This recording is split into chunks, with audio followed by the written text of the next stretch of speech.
આ છે youth media group અને આપ જોઈ રહ્યા છો યુથ 24 ન્યૂઝ ગુજરાતી, સમયની સાથે.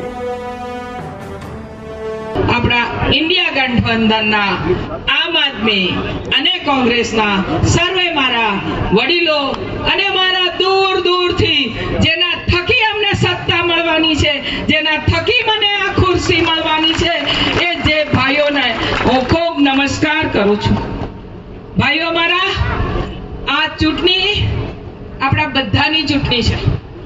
મારા ભાઈઓ, આ ચૂંટણી આપણું બંધારણ બચાવવાની ચૂંટણી છે. આ ચૂંટણી આપણા બાળકોનું ભવિષ્યની ચૂંટણી છે. આ ચૂંટણી આપણા યુવાનોને નોકરી માટેની ચૂંટણી છે. મારા ભાઈઓ, જે શ્રમ મનરેગામાં નોકરી ઈચ્છે છે, મજૂરી ઈચ્છે છે, એવા ભાઈઓ માટેની ચૂંટણી છે. મારી બહેનોના સન્માનની ચૂંટણી છે. મારા ભાઈઓ, મણિપુરથી લઈએ તો આપણી બહેનોને નગ્ન પરેડ કરાવી અને મોદી સાહેબ હજી મણિપુર ગયા નથી, બોલ્યા પણ નથી એક શબ્દ કે એમને અન્યાય થયો છે.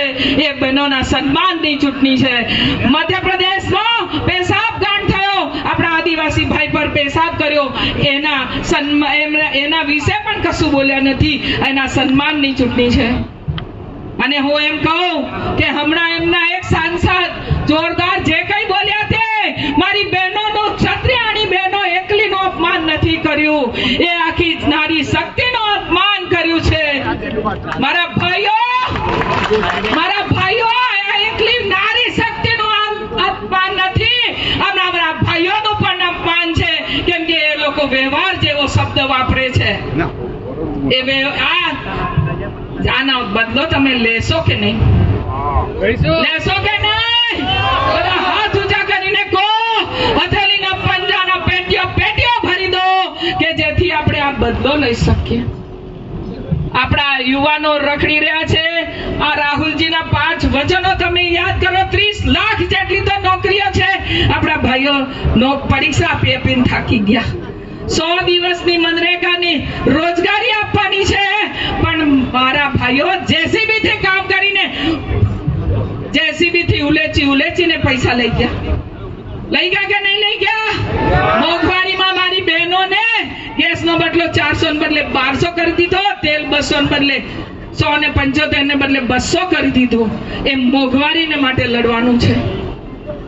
અરે વધારે ના કહેતા, હું એટલું જ કહીશ કે આ ચૂંટણી આપણા અસ્તિત્વની ચૂંટણી છે. તમે 5:30 પહેલા, 5:15 પહેલા તમે બૂથ પર જતા રહો. આ બૂથમાં જે બોગસ શરૂઆતનું જે વોટિંગ થાય છે, મોક પોલ થાય છે, એમાંના વોટને તમે સાચવો.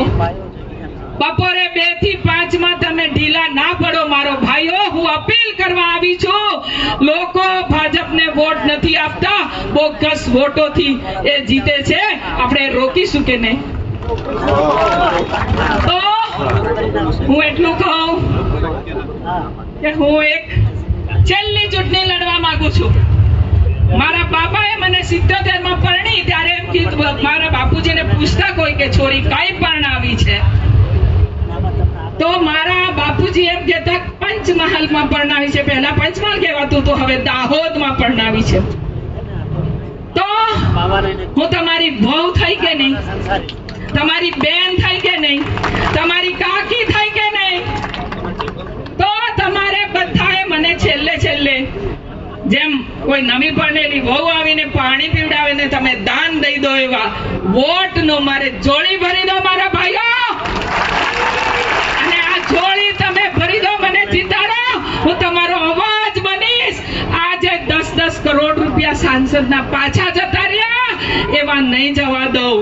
અને આ જે નકલી કચેરીઓ કરી અને આપણા ભાઈઓના વિકાસના પૈસા બટોરીને જેસીબી થી લઈ ગયા, એનો બધો જ ઇન્કવાયરી કરાવશું.